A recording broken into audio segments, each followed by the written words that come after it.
We're in the Camargue. It's a natural reserve. It is specific and special and of high interest for us, specifically because it is both a natural habitat for biodiversity, but also a habitat for high socioeconomic activities. So it's in between the two, and so a balance between the two where agriculture should be regenerative, should think of the nature it's living in, and its integrity is really important in this place.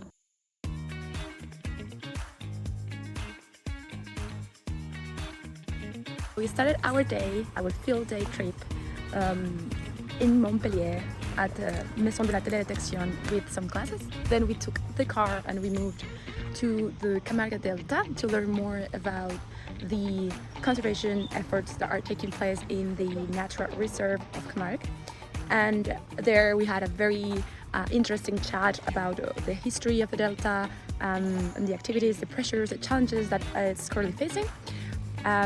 We then took a tour around the place, around the wetlands, watching the biodiversity there, and now we are here. We moved to learn more about regenerative agriculture.